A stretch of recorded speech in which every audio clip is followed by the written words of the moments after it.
자, 아까 말씀드린 대로 이제 하나님 나라라는 용어 자체의 사용 자체가 복음서와 또 사도행전에서 계시록까지 차이가 있습니다. 교회도 마찬가지고. 그러면 사도들이 특히 이제 바울 사도 같은 경우 자기가 예수님께서 하신 거는 가르치신 것은 따로 있고 자기가 자기의 논리를 따라서 자기가 배운 철학을 따라서 이것을 그냥 만들어냈느냐, 그렇게 생각하는 사람들이 신앙 없는 신학자들 가운데 많이 있습니다. 예를 들면 그러나 그렇지가 않습니다. 대표적으로 고린도전서 4장 20절에서 21절을 보면 사도 바울이 어떻게 얘기하느냐 하면 하나님의 나라가 먼 미래에 있는 거라고 얘기하지 않아요. 그러니까 고린도전서 4장 20절 21절에 보면 어떻게 얘기하냐면 지금 자기가 하나님 나라에서 활동하고 있다는 식으로 이야기를 합니다. 여러분들 한번 찾아보시고요. 뿐만 아니라 이제 골로새서 4장 10절에서 11절을 보면 일꾼들 쭉 이야기를 하는데 사람 이름들 쭉 이야기를 하거든요. 그런데 그 사람들을 어떻게 표현하느냐면 하나님 나라의 일꾼으로 소개한단 말이에요. 두 경우 다 고린도전서 4장이나 골로새서 4장에 나와 있는 둘 다 어떤 사상이 있느냐면 하나님의 나라가 이미 여기에 와 있다. 그러니까 내가 너희를 매를 가지고 갈까 아니면 사랑으로 갈까 이렇게 얘기한단 말이에요. 고린도전서에서는.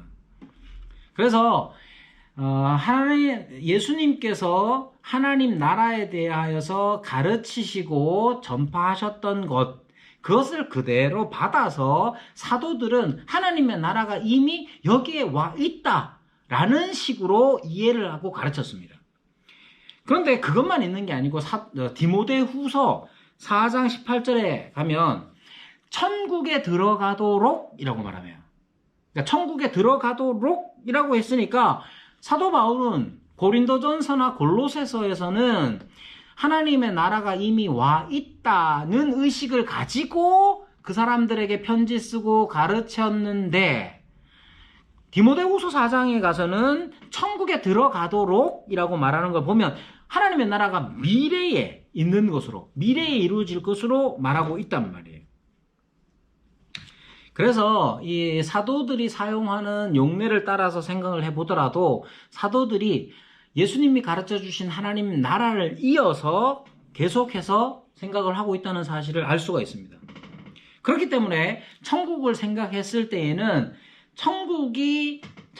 교회를 생각했을 때는 교회가 천국으로 가기 위한 어떤 조건을 쌓는 식으로, 내가 여기서 신앙생활 잘하면, 내가 헌금도 잘하고 뭐도 잘하고 착하게 살고 이렇게 하면 천국에 가라는 식으로가 아니라 방향을 반대로 생각해 보면 하나님의 나라가 이미 여기에 임했으니까 내가 하나님의 나라에서 살기를 시작하고 완성이 나중에 미래에 될 것을 생각하는 것이 천국과 하나님 나라의 관계를 생각할 때 가장 중요한 특징이 되는 겁니다.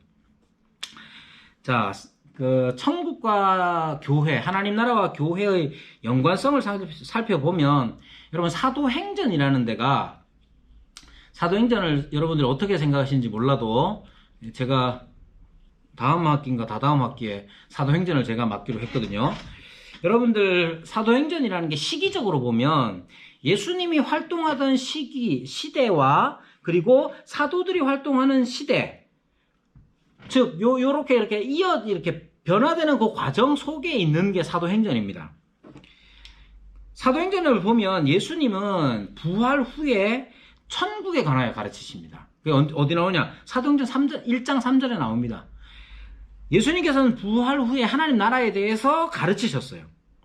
자, 하나님 나라에 대해서 1장 3절에서 가르치신 후에 어떻게 하느냐? 성령을 받을 것에 대하여 말씀하시죠. 또 땅끝까지 이르러 내 증인이 되리라. 내 증인이 되라고 명령하시죠. 그러면 이 증인의 활동으로서 바로 교회가 서 나간다는 뜻이 되는 겁니다. 그러니까 하나님 나라와 교회가 그렇게 연결이 되는 거예요. 예수님께서는 분명히 하나님 나라에 대해서 많이 가르치셨고, 아예 내가 하나님 나라를 위해서 보냄을 입었다라고 하실 정도로, 그래서 가르치시고 또 고치시고 이 모든 일들이 다 하나님 나라를 드러내는 일이었습니다. 그러면 그 말씀을 배운 사람들은 어떻게 되느냐 하면 바로 그 말씀, 하나님 나라에 대한 가르침을 받아서 지금 이 땅에서 이 하나님 나라를 드러내는 일을 하는 것, 그렇게 하나님 나라와 교회가 연결되어지는 거예요. 이걸 또 어디서 볼 수 있느냐 하면 교회라는 말이 복음서에서 사용되는데, 여러분들이 잘 아는 곳에서 사용되죠. 어디냐면 마태복음 16장에 나옵니다. 마태복음 16장에 어떤 말이 나오느냐? 주는 그리스도시요 살아계신 하나님의 아들이십니다. 누가 한 말이죠? 베드로가 한 말이죠. 그 베드로가 이 고백을 하고 나서 예수님께서 하신 말씀들을 보면 거기에 이제 교회라는 말이 사용된단 말이에요. 아주 중요하죠? 복음서에 2번밖에 안 나오는데. 자, 그러면 이 말의 뜻은 지난번에도 말씀을 드렸지만 교회의 사도성 이야기를 할 때도 베드로 자체가 교회의 토대가 되느냐, 베드로 자체가 교회의 토대냐, 천주교는 그렇게 생각하지만 우리는 그렇게 생각하지 않습니다. 우리는 어떻게 이해하고 믿느냐 하면 베드로의 신앙 고백, 올바른 신앙 고백이 바로 교회의 토대다 하는 것들을 여러분들에게 말씀을 드렸고요. 이러한 신앙 고백, 교회의 토대, 바른 신앙 고백에 대하여서 예수님께서 베드로를 향해서 하신 말씀이 뭐냐?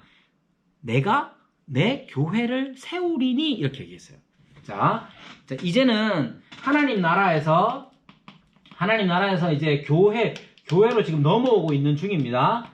교회로 넘어오는데, 이때 교회에 대하여 말씀하시는 마태복음 16장 16절에서 18절 사이에 보면 교회에 대해서 말씀하실 때 예수님께서 내가 내 교회를 세우겠다, 이렇게 말씀하신단 말이에요. 여기 이 교회라는 말, 여러분들이 헬라어를 잘 모르시지만 한 번쯤 들어봤죠? 교회의 헬라어가 뭐예요? 에클레시아입니다. 에클레시아. 이 에클레시아라는 말은 예를 들면 히브리어를 이제 구약은 히브리어로 쓰여졌지 않습니까? 히브리어로 쓰여졌는데 이스라엘 사람들이 히브리어를 잘 몰라요. 지금 이스라엘 말고 옛날 이스라엘이 히브리어를 잘 몰라. 왜 그러냐면 이스라엘 사람들이 북이스라엘이든 남유다든 간에 일찍이 다 쫓겨나 버려가지고, 디아스포라 다 쫓겨나가지고 지네들은 바벨론에도 살고 이집트에도 살고 이러니까 히브리어를 몰라요. 몇백 년이 지나면서. 그래서 이 알렉산드리아, 이집트에 있던 사람들, 유대인들이 히브리어를, 구약 성경을 읽어야 되는데 히브리어를 모르는 사람들을 위해서 히브리어를 헬라어로 번역을 해줍니다. 그게 뭐냐? 70인경이라는 거예요. 70인경. 그게 이집트 알렉산드리아에서 히브리어를 헬라어로 번역해. 그때 당시는 헬레니즘, 헬라의 말과 문화가 지중해 세계를 다 장악했기 때문에 사람들은 다 헬라어를 사용했어요. 그래서 히브리어를 모르는 사람들을 위해서 구약 성경, 히브리어 구약 성경을 헬라어로 번역했는데 그것을 70인경이라고 합니다. 그때 교회라는 카할이라는 히브리어를 헬라어로 번역할 때 뭘로 번역했느냐? 에클레시아로 번역했어요. 에클레시아. 그래서 지금 예수님은 아람어를 쓰셨습니다. 아람어. 헬라어를 쓰신 게 아니라, 아람어를 쓰셨지만, 예수님에 관한 복음서, 예수님의 복음을 기록한 사람들은 헬라어로 기록을 했어요. 마태가 교회라는 예수님께서 하신 이 말씀을 에클레시아라는 말로 표현을 했단 말이에요. 근데 이 에클레시아는 이전에 70인경에 보면 이 카할은 누굴 말하느냐면 이스라엘을 말합니다. 이스라엘 회중, 이스라엘 백성들을 카할이라고 했단 말이에요. 또는 카할, 에다라는 이 히브리어가 에다, 카할 이런 말들이 이스라엘을 말하는 거였는데 바로 교회란 뜻이에요. 이 말을 헬라어로 에클레시아라고 했단 말이에요. 자, 왜 이렇게 얘기했냐? 내가 내 교회를 세우리니 라고 했을 때 마치 이건 히브리어로 치자면 카할, 에다, 내 카할, 내 에다 라고 말하는 것 같은 거예요. 그래서 이 말 뜻은 교회가 예수님을 나를 메시아로 인정함으로 지금 카할, 이스라엘인이 카할을 대체할 새로운 에클레시아, 새로운 카할을 세우겠다는 것과 마찬가지입니다. 이스라엘은 누가 세웠습니까? 하나님 세우셨잖아요. 여호와 하나님께서. 근데 지금 교회를 세우신다는 이 말 안에는, 내가 내 교회를 세우리라 하시는 이 말 안에는 하나님의 주권, 그리스도의 주권, 그리스도의 주인 되심이 드러나는 말입니다. 왜 이게 중요합니까? 교회는 누구 겁니까? 여러분들은 교회는 누구 겁니까? 그러면 아니 어느 우리 뭐 당회장 목사님 거요. 당회장 목사님들은 장로님들 거요. 그렇게 말하겠죠? 그게 아니라는 거예요. 교회의 주권, 누가 교회를 세우느냐? 하나님께서, 그리스도께서 교회를 세우시는 겁니다. 그래서 그리스도께서 주인이 되신 거예요. 또한 내가 세우리니 라고 말씀하셨단 말이에요. 그래서 예수님께서는 아주 의식적으로 교회를 세우실 것을 말씀을 하신 거예요. 그래서 교회는 누구의 교회가 아닌 주께서 친히 세우시는 주님의 교회인 것입니다. 또한 내가 세운다, 내가 준다 이렇게 시제를 사용할 때 미래 시제를 사용해요. 내가 세우리니 한단 말이에요. 미래 시제를 사용해서 교회는 예수님께서 이 말씀을 베드로의 고백을 받으시고 베드로에 대해서 말씀하시는 그 시점이 아니라 미래에 세워질 것에 대하여 가르치시죠. 그때가 언제느냐? 왜 미래여야 하느냐 하면 예수님께서 이 말씀을 하시고 나서 고난 받으심에 대하여서 말씀을 하시죠. 고난에 대하여 예언을 하신단 말이에요. 그러니까 교회는 언제 세워지느냐? 예수님께서 고난을 받으시고, 즉 십자가에 죽으시고 부활하셔서 성령을 보내실 때에 교회가 세워지는 거예요. 그래서 내 교회를 세우리니 라고 하시는 겁니다. 자, 그리고 천국의 열쇠를 주시죠. 이 천국의 열쇠라는 것이 네가 땅에서도 매면 하늘에서도 매이고 땅에서 풀면 하늘에서도 풀리고, 그러니까 베드로에게 주신 이 약속의 말씀이라는 것이 결국 무엇을 의미하느냐? 하늘과, 즉 천국과 지금 지상 땅이 연결되어 있음을, 다르게 표현하면 이 지상의 땅은 하늘나라의 일부임을, 하늘나라가 땅의 일부는 존재한다는 사실을 가르쳐 주시는 거예요. 그래서 여러분, 교회를 어떻게 정의하면 되겠습니까?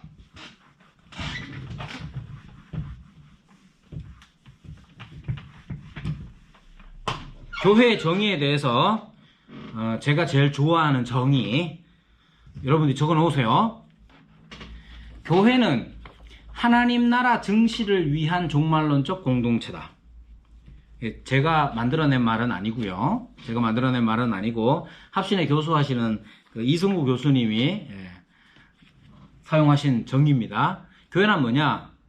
교회는 성도들의 모임이다. 다 맞아요. 다 맞지만 하나님 나라의 관점에서 생각하자면 교회는 하나님의 나라를 증시, 이 매니페스토 한다는 건데, 증시, 증거하고 보여주는 종말론적인 공동체예요. 우리 교회 주보에도 이렇게 빡 박아놨고 달력에도 이렇게 팍 박아놨어요. 그랬더니 예전에 우리 같이 있었던 집사님이 여기 종말론 요건 좀 뺍시다요. 사람들이 교회 이름도 그의 나라고 종말론까지 여기 들어가 있으니까 이단인 줄 안다고 막 그러던데, 예, 왜 종말론이냐? 지금 이 땅의 지상교회로 우리가 만족하지 않잖아요. 주님의 다시 오실 그날을 기다리는 거니까 종말론적일 수밖에 없죠. 그래서 여러분이 우리가 이제 교회론을 배우고 교회에 대해서 배웠고 교회로서 살아갈 때에 항상 우리의 모든 말과 행동들과 혹은 교회적인 결정들은 다 하나님의 나라를 증시할 수 있어야 됩니다. 여러분, 우리 각자의 교회들이 어떤 일들을 하고 어떤 일들을 결정해 나갈 때도 그것이 하나님의 통치를 드러내는 건가? 그게 핵심적으로 중요한 겁니다.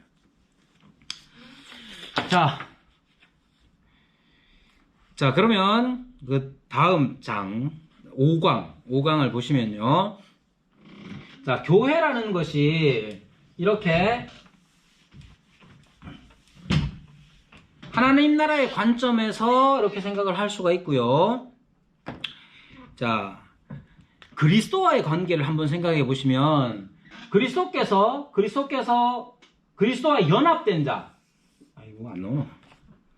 그리스도와 연합된 자들이잖아요. 그래서 교회라는 것이 그리스도와 신비적 연합을 이루어서 교통하는 것, 그것이 교회의 가장 중요한 특징이라고 말씀을 지난번에 드렸죠. 자, 이 교통한다는 것은 생명의 공급이 1차적입니다. 즉 그리스도와의 통일성이 1차적이고, 그리스도와 하나 되었다는 것은 그리스도께서 우리에게 공급하시는 것들, 생명의 공급을 받아서 살아간다는 거예요. 즉 그리스도께서는 그의 몸된 교회를 위하여 좋은 것을 주십니다. 그게 교회의 가장 복이죠. 어떻게 주실까? 무엇을 주실까? 어떻게 주실까? 생각을 해봐야 되는 거죠. 자, 뭘 주시겠습니까? 그리스도께서는 우리에게 무엇을 주십니까? 돈 주십니까? 안 주십니까? 예. 손승민 형제가 너무 크게 얘기를 해가지고, 돈도 주십니다. 또 돈만 주십니까? 각종 좋은 것들을 다 주시죠. 그죠? 자, 그러면 진짜로 좋은 게 뭐냐에 대한 것들을 생각을 해보면, 그리스도와 우리의 관계가 더욱더 돈독해지고 나뉘어질 수 없는, 우리가 믿음으로 하나 되었다는 사실을 우리가 분명히 아는 것. 그래서 심지어 우리가 사망의 음침한 골짜기로 다닐지라도 그리스도께서 우리를 안위하신다는 것을 믿는 것, 그런 믿음이 우리에게 가장 좋은 선물이죠. 거기에 이제 그런 일들을 겪기 위해서 돈을 주실 때도 있고 병을 낫게 하실 수도 있습니다. 그러나 이 모든 것들은 그리스도와의 관계의 복스러움을 깨닫게 하는 것으로 나아가야 되죠. 그러면 무엇이든지 다 사용이 됩니다. 돈을 통해서, 아니면 인간적인 관계를 통해서, 병이 낫는 것을 통해서, 아니면 내가 성공하는 것을 통해서, 혹은 그 반대도 마찬가지죠. 그리스도와 우리가 하나가 되었고 그리스도께서 나를 사랑하신다는 이 생명의 연합, 신비적 연합을 우리가 날마다 누려나가는 것이 그리스도께서 우리에게 주시는 좋은 것입니다. 그런데 이것을 주실 때에 확실하게 주시는 것이 돈, 아니면 병고침, 아니면 성공, 이런 것들을 통해서 그리스도와 나 사이, 그리스도와 우리 신자 사이의 관계의 그 풍성함이 주어질 수도 있지요. 저는 부정 안 합니다. 있어요. 만약에 여러분이 돈 없이 평생 살아보세요. 신앙이, 그리스도께서 나를 사랑하시나, 아니면 이제 병 들어가지고 늘 지치고 힘들어. 그럼 여러분 신앙 지키는 게 쉽습니까? 그 때때로 이런 일들이 우리에게 신앙을, 그리스도께서 나를 사랑하신다는 것을 깨닫게 해주시는 도구가 될 수 있습니다. 그걸 여러분들 밑에서 말하는 섭리적 인도예요. 섭리적 인도. 그러니까 이거는 나중에 가서야 깨닫게 되는 거예요. 섭리적 인도에 대해서는. 그러나 일반적인 하나님께서 우리에게 은혜를 베푸시는 방법이 뭐냐? 그걸 알아야 돼요. 자, 많이 피곤하시죠? 힘내시고요. 자, 그리스도께서 우리에게 주시는 은혜를 주시는데 어떤 방편들을 사용해서 은혜를 주시느냐? 첫 번째가 말씀이고, 두 번째가 성례입니다. 성례. 자, 그런데 은혜의 방편에 대해서 이야기할 때 은혜를 주시는 방식이 어떤 거냐, 어떤 수단을 통해서 우리에게 은혜를 주시느냐, 좋은 것을 주시느냐 했을 때에 사람들이 이 말씀과 성례라는 것 자체를 안 믿는 사람, 받아들이지 않는 사람들이 있습니다. 그 누구냐면 신비주의자들이에요. 신비주의자들은 그리스도가 자기 백성, 즉 자기 교회에게 유익을 전달하시는데 어떤 방편을 사용하시느냐의 문제에 대해서 생각할 때에 말씀과 성례 그런 것들은 중요한 게 아니야 이렇게 얘기해요. 신비주의자들은. 그럼 신비주의자들에게 중요한 건 뭐겠습니까? 여러분들이 많이 경험해 봤을 거예요. 자, 여러분들이 말씀이든 성례든 간에 가장 우리의 신앙을 막 이렇게 막 쫙 불러일으키는 것, 뜨겁게 만드는 게 뭐라고 생각합니까? 하나님이 또는 그리스도와 성령이 우리 안에서 내적인 말씀이나 내적인 빛이 우리 안에서 은혜의 역사를 만든다고 생각해요. 이 말이 좀, 이건 이제 역사적인 측면에서 신비주의자들에 대하여서 이야기할 때 그래요. 그러니까 하나님의 말씀이라고 했을 때도 여러분, 지금 시간이 별로 없어서 좀 그렇긴 한데, 하나님의 말씀이라는 것 자체가 기록된 말씀만을 의미하는 건 아닙니다. 그리고 은혜의 방편, 은혜를 주시는 수단으로서의 말씀도 좀 더 폭 넓습니다. 많은 기본적으로 여기에서 말하는 말씀과 성례는 교회에서 시행하고 있는, 즉 쉽게 표현하자면 말씀에 관하여서는 설교이고, 성례는 우리가 시행하고 있는 두 가지 성례가 있죠. 세례와 성찬입니다. 이 세례와 성찬, 말씀, 설교나 세례, 성찬이 여러분들 신앙에 얼만큼 도움이 된다고 생각하세요? 그렇게 질문하는 거예요, 여러분. 많은 경우에 신비주의자들처럼 우리는 신앙생활을 생각합니다. 말씀이나 성례가 하나님께서 우리에게 은혜를 베푸시는 수단, 우리에게 유익을 주시는 수단으로서 생각을 잘 안 하고, 그것 말고 성령께서 막 뜨겁게 막 깨닫게 하시고 그런 식으로 생각하기가 쉽단 말이에요. 그러나 그건 역사적으로 보면 신비주의자들의 특징입니다. 반대편에서 로마 가톨릭의 경우에는 이러한 방편들이 본질적인 거라고 여깁니다. 즉, 특히 성례에 관한 것, 성례에 관한 것은 이 제도적 교회의 사제들에게 좀 어려운 표현을 하자면 성사적 능력을 주어졌다고 그러는 거예요. 이게 이제 사효적이다 이런 말을 하는데, 이 말 쉽게 얘기하면 이거예요.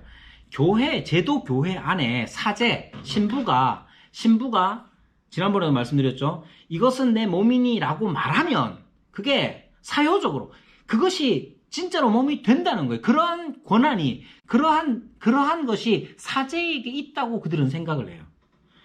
사람들 그 말씀을 듣거나 아니면 그 성사에 참여하는 사람들의 믿음 자체가 중요한 게 아니고, 사제가 사효적으로, 사제가 그렇게 하면 그런 능력이 나타난다고 생각을 합니다.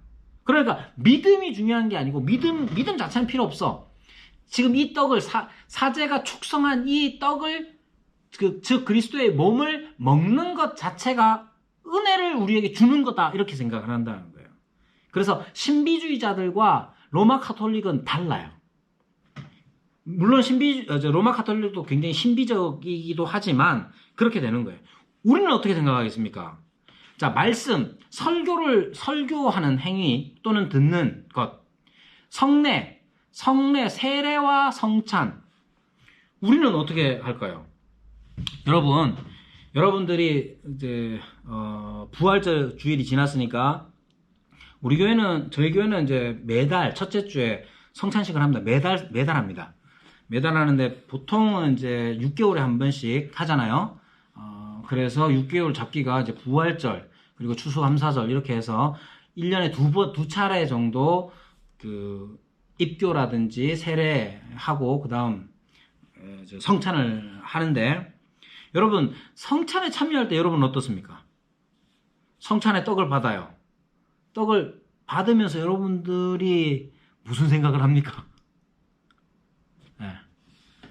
성찬 떡을 받으면서 요건 파리바게트일까 뜨레주를까 뭐 이런 생각을 하십니까? 아니면 요것은 주스인가 술인가 그런 고민을 하십니까? 여러분, 그리고 성찬 하나만 놓고 생각을 하더라도 요 성찬이 우리를 은혜를 줍니까? 성찬의 떡과 포도주가 우리에게 은혜를 줍니까? 안 줍니까? 그럼 왜 합니까? 고민 많이 하셔야 돼요. 자, 우선 첫 번째로 은혜의 방편에 대해서 생각할 때의 첫 번째로 중요한 게 뭐냐 하면 은혜는 누가 주시느냐가 중요합니다. 즉 방편들을 사용하시는 하나님이 계신다 하는 사실을 기억해야 돼요. 그게 아주 중요합니다.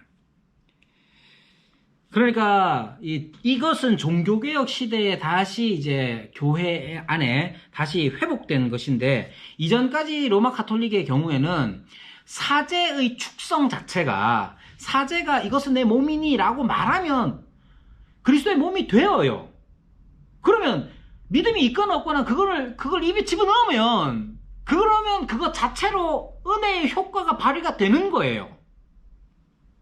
그러면 종교개혁가들이 어떻게 생각했느냐? 야, 그거는 성경에 안 맞는 것이다. 그 성경에 안 맞다. 그럼 성경에 뭐라고 얘기하느냐? 그걸 지금 여러분들이 대답을 못하고 있는 거예요. 하나님께서, 성령께서 이러한 방편들을 사용하신다는 거예요. 그러니까 은혜를 베푸시는 분, 어떻게 하면 은혜를 받느냐도 중요하지만 은혜를 베푸시는 하나님이 계시는데 그 하나님께서 어떤 방식으로 은혜를 베푸시느냐 하면 이러한 수단들, 말씀과 성례라는 수단을 사용하셔서 우리에게 유익을 주신다, 은혜를 주신다는 거예요. 이게 첫 번째로 중요한 겁니다.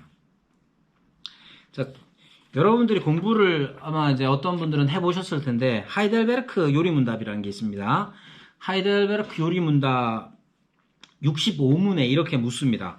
오직 믿음으로만 우리가 그리스도와 그의 모든 은덕에 참여할 수 있는데 이 믿음은 어디에서 옵니까? 이렇게 물어요. 자, 다시 오직 믿음으로만 우리가 그리스도와 그의 모든 은덕에 참여할 수 있는데 이 믿음은 어디에서 옵니까? 여러분, 믿음은 어디에서 옵니까? 예, 안타깝습니다. 손승민 형제가 계속 대답을 하고 있는데, 예, 집사님도 하시고. 믿음은 어디에서 옵니까? 우리 자신, 이렇게 안 가르칩니다. 하이델베르크 요리문답은 우리의 믿음이 어디서 오느냐? 성령에게서 옵니다. 라고 가르쳐요. 성령에게서 옵니다. 그분은 거룩한 복음의 강설로 우리의 마음의 믿음을 일으키며 성례의 시행으로 믿음을 굳세게 하십니다. 성령께서 우리에게 믿음을 주시는데 어떻게 주시느냐? 거룩한 복음의 강설, 설교죠.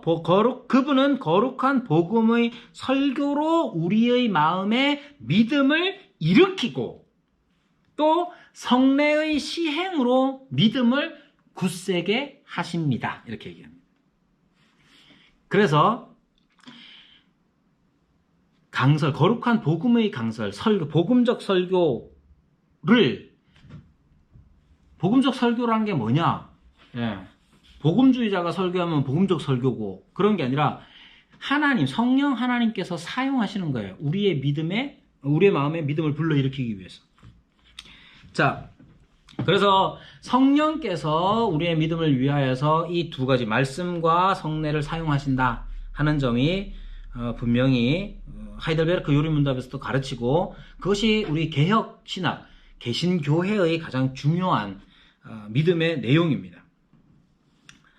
자, 말씀을 보시면요. 말씀을 보실 때, 자, 성령께서는 복음의 강설을 사용하셔서 사람들을 거듭나게 하십니다. 자, 성령께서 말씀을 사용하시는 거예요. 이거 이제 라틴어로 하면 쿰 베르보라고 해가지고 말씀과 더불어, 말씀과 함께 성령께서 말씀과 쿰 베르보, 말씀과 함께 역사하시는 거예요. 말씀 없이 성령께서 역사하실 수 있는가? 성령께서 역사하실 수 있습니다. 대표적으로 이제 유아 세례의 경우에도 우리 다 유아 세례를 하잖아요. 유아 세례를 베푸는 것이 그때의 당시 이제 16세기나 17세기의 사람들에게 있어서 아주 중요했습니다. 왜냐하면 유아 세례라는 것 자체가 성례에 관련된 거기 때문에 보통 개혁 교회에서는 세례 그러면 유아 세례입니다. 지금 우리는 대부분 다 세례 그러면 성인 세례만 생각하잖아요. 근데 이제 기독교 왕국 크리스천을 이루었던 그런 문화권에서는 안 믿는 사람이 없잖아요. 그러니까 세례 그러면 다 유아 세례예요. 자, 어쨌든 이 세례를 베푸는 이 일을 중요하게 여겼는데 과거에는 영아 사망률이 엄청 높았습니다. 그러니까 아이들이 태어나서 죽는 경우가 너무 많았기 때문에 부모가 생각했을 때는 이 아이가 복음을 제대로 듣지도 못했고 무엇보다도 복음에 대하여 믿음으로 반응하지도 못했는데 죽어버렸잖아요. 그럼 얘는 어디 가겠어요? 어떻게 되겠어요? 얘는 천국 가겠어요? 지옥 가겠어요? 천국 간다고 하려니 믿음 고백 안 됐고 지옥 간다고 하자니 부모로서 이거 견딜 수가 없는 거예요. 그러니까 유아 세례는 그래서 꼭 필요한 게 뭐냐 하면 유아 세례는 하나님의 약속, 하나님의 언약의 신실성을 믿는 부모가 고백하는 거예요. 다르게 표현하면 하나님께서는 내게 은혜를 베푸셨잖아요. 하나님의 은혜는 내가 잘해서 베푸신 게 아니라 하나님의 크신 그 은혜, 말 그대로 그 호의의 결과인 거예요. 이게 나한테 주어졌는데 내 아들에게는, 다음 세대에게는 주어지겠습니까? 안 주어지겠습니까? 하나님의 은혜는 천대까지 이르죠. 천대 만대에 이르는 거예요. 그걸 믿음으로 고백하는 게 뭐냐? 유아세례인 거예요. 그러면 이 믿음을 고백하지 않은 이 유아들은 혹은 태아로 죽은 아이들은 어떻게 됩니까? 그런 데 있어서 종교개혁자들은 개혁신학에서는 성령께서 비록 이 아이가 말도 못하고 믿음을 고백하지는 않았지만 성령께서 그들에게 은혜를 베푸실 것이다 라고 고백합니다. 그러나 이것은 일반적인 게 아니에요. 구원은 어떻게 이루어지느냐면 구원이라는 것은 믿음을 고백했을 때에 믿음의 고백이라는 게 중요합니다. 믿음이 중요한 거예요. 그 믿음은 어떻게 옵니까? 믿음은 어디에서 옵니까? 들음에서 오잖아요. 그 들음이라는 게 없으면 믿음이라는 것도 없다는 거예요. 이게 일반적인 거예요. 하나님의 특별하신 방편, 은혜의 방편이 아니라 그건 하나님께서 하실 일이고 우리가 지금 배워야 하는 것은 하나님의 일반적인 은혜의 방편. 하나님께서 우리에게 은혜를 베푸시는 수단이 뭐냐? 구원을 누구에게 주시느냐? 복음을 듣는 자에게 주시는 겁니다. 그리고 그 일을 직접 행하시는 분이 성령이신데 쿰 베르보, 말씀과 더불어 성령께서는 구원의 역사, 은혜의 역사를 이루어 가시는 거예요. 자, 성례 66문, 하이델베르크 66문에 이렇게 묻습니다. 성례가 무엇입니까? 이렇게 물어요. 그럼 답을 어떻게 하느냐? 하이델베르크 66문, 나중에 뭐 인터넷이나 한번 검색해서 찾아보세요. 66문, 성례가 무엇입니까? 답. 성례는 복음 약속의 눈에 보이는 거룩한 표와인. 자, 그냥 듣기만 하세요. 복음 약속의 눈에 보이는 거룩한 표와인으로 하나님께서 제정하신 것입니다. 성례가 시행될 때 하나님께서는 복음 약속을 우리에게 훨씬 더 충만하게 선언하고 확증하십니다. 이 약속은 그리스도가 십자가 위에서 이루신 단번의 제사 때문에 하나님께서 우리에게 죄사함과 영원한 생명을 은혜로 주신다는 것입니다. 자, 말이 길었죠. 두 단어, 한자로 된 두 단어만 생각하시면 됩니다. 표와 인이에요. 표와 인. 자, 표. 여기에 이 표라는 말은 성례는 표와 인으로 주신 거예요. 표라는 것은 사인이죠. 사인. 도로 표지판 딱 보면 운전하고 가면서, 물론 요즘이야 뭐 다 내비게이션 따라서 하니까. 그런데 표지판이 딱 나오죠. 여기서부터, 여기는 뭐 대구, 동대구로 가려면 오른쪽으로 나오죠. 그러고 가면 동대구 나옵니까? 안 나옵니까? 나오죠. 그게 사인이고 표예요. 자, 하나님께서 우리에게 거룩한 복음의 강설로 믿음을 주십니다. 우리에게 믿음을 일으키시죠. 여러분, 성경에 기록된 모든 하나님의 약속을 잘 믿습니까? 잘 믿습니까? 예. 아유, 고개를 막 엄청 끄덕이시는데 잘 못 믿잖아요. 때때로 우리 흔들릴 때가 많습니다. 예를 들면 이런 거예요. 그리스도가 십자가 위에서 이루신 단번의 제사 때문에 하나님께서 우리에게 죄사함과 영원한 생명을 은혜로 주신다. 이 말이 쉬워 보입니까? 좀 나쁘게, 좀 과하게 표현해서 하자면 여러분들이 평소에 잘 생각 안 해서 그냥 믿는 것처럼 느낄 뿐이에요. 그리스도께서 언제 죽으셨어요? 2000년 전에 죽으셨어요. 어디서? 저 이스라엘 땅에서. 그게 여러분들하고 무슨 상관이 있습니까?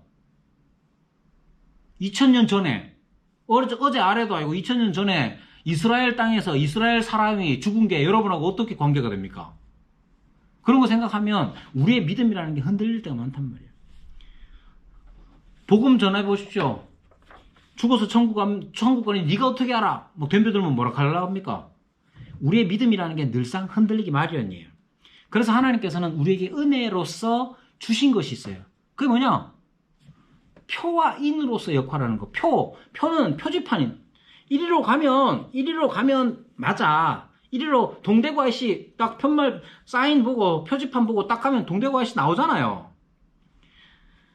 그것처럼 이렇게 이 말씀, 우리가 들은 이 말씀, 거룩한 복음의 강설, 우리가 들은 이 말씀이 참되다 하는 것을 표로서 주신 게 뭐냐? 성찬, 세례, 성례란 말이에요. 그래서 우리가 성례에 참여할 때에, 그것이 유아세례든 아니면 성인세례든 간에 세례와 성찬에 참여할 때에 이 세례와 성찬이라는 것은 우리가 들었던 거룩한 복음의 강설 자체가 우리 안에 믿음으로 늘 역사해야 하지만 죄 속에 살아가는 우리가 그 믿음이 흔들릴 때가 많단 말이에요. 그래서 하나님께서는 우리에게 그 은혜를 붙잡고 살아가라고 표로서 성례를 주신 거예요. 여기에 인이라고 하는 것은 도장인자입니다. 도장인. 도장 꽉 찍어줬다는 거예요. 못 믿겠니? 갖고 와봐. 도장 찍어줄게. 도장 꽉 찍어줬다는 거예요. 뭐가? 세례와 성찬이. 그러니까 여러분들이 세례의 경우에는 여러분들이 한 번 받은 걸로 여러분들이 뭐 많이 잊으셨을 거고 애들도 마찬가지고, 성찬은 적어도 1년에 2번은 하잖아요. 그 성찬에 참여하면서 여러분들이 무엇을 어떻게 느끼게 되느냐, 그게 무슨 필요가 있냐는 거예요. 여러분, 성찬의 필요가 뭡니까? 성찬의 필요는 우리가 하나님의 말씀을 받아서 살아가지만 우리의 연약한 믿음 때문에 그것을 돕기 위하여서 우리가 들은 말씀이 확실하다는 것을 돕기 위해서, 그렇게 확실함을 돕기 위해서 우리에게 주신 표와 인으로서의 역할을 하는 겁니다. 말씀과 성례의 관계를 생각해 보면 여러분, 성례는 성례 자체로 은혜의 수단이 되기도 하지만 더 중요한 것은 복음이 가르치는 것을 성례가 확증한다고 생각하시면 돼요. 자, 복음 약속과 무관한 성례라는 것은 없습니다. 그러니까 성례는 표와 인인데 무엇을 표하느냐? 말씀, 우리가 들은 말씀을 표하고 인하는 것입니다. 무엇보다도 성례의 주인은 하나님이십니다. 자, 섭리적 인도라는 것도 아까 말씀을 잠깐 드렸죠. 여러분, 우리가 섭리적 인도라는 것 자체가, 이 섭리적 인도는 나중에 아는 거예요. 지금 당장이 아니라, 예를 들면 앞서서 이제 돈이나 병을 고치는 일이나 아주 유치한 예지만, 다시 말씀드리지만 이 결코 유치한 게 아니고 작지 않습니다. 그러나 생각해 보십시오. 돈 자체가 우리에게 은혜의 수단이 되느냐? 그거는 우리가 믿음 안에 굳게 서서 들은 말씀과 우리에게 주신 성례 안에 우리가 믿음을 잘 간직했을 때에 나중에 깨닫게 되는 거예요. 심지어 돈이 생기는 것뿐만 아니라 돈이 없어지는 것도 섭리적 인도하심 속에서 은혜가 될 수 있습니다. 과거에 여러분들이 겪었던 아주 치욕스러운 사건 자체가 섭리적으로 봤을 때 우리를 그리스도의 은혜를 더 생각나게 하는 것일 수도 있단 말이에요. 그러면 그 섭리적 인도하심이 잘 역할을 하려면, 다른 것들이 역할을 잘 하려면 뭐가 필요하냐? 말씀, 성례, 기본적으로 우리에게 주신 은혜의 방편들을 잘 선용하는 것이 중요하죠. 교회 직분이라는 것도 여러분 다음 강의가 장로교와 직분에 관한 것인데요. 여러분, 교회에는 직분이 몇 개 있습니까? 손가락으로 표시해 주십시오. 2개. 더 없습니까? 교회의 직분은 2직분을 말할 때도 있고 3직분을 얘기할 때도 있습니다. 그러나 교회의 직분을 이야기할 때 2직분을 이야기하는 분들은 이게 이제 우리 개혁교회 안에서도 그 범주 안에 있는 겁니다. 2직분을 이야기하는 분들은 무엇을 얘기하냐면 장로와 집사를 얘기합니다. 목사는 어디 있어요? 장로 안에 있어요. 그래서 가르치는 장로처럼 이렇게 생각을.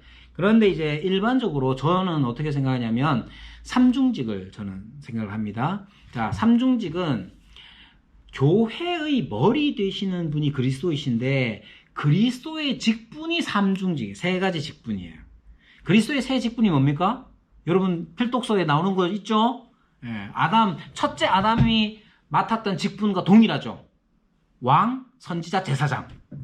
그리스도의 3중직도 왕, 선지자, 제사장. 그리스도의 교회의 머리가 되시는 분이 왕, 선지자, 제사장으로서의 직분을 다 이루시고 지금은 뭐 하시겠어요? 지금도 그 직분으로 계십니다. 즉 왕으로서 다스리시죠.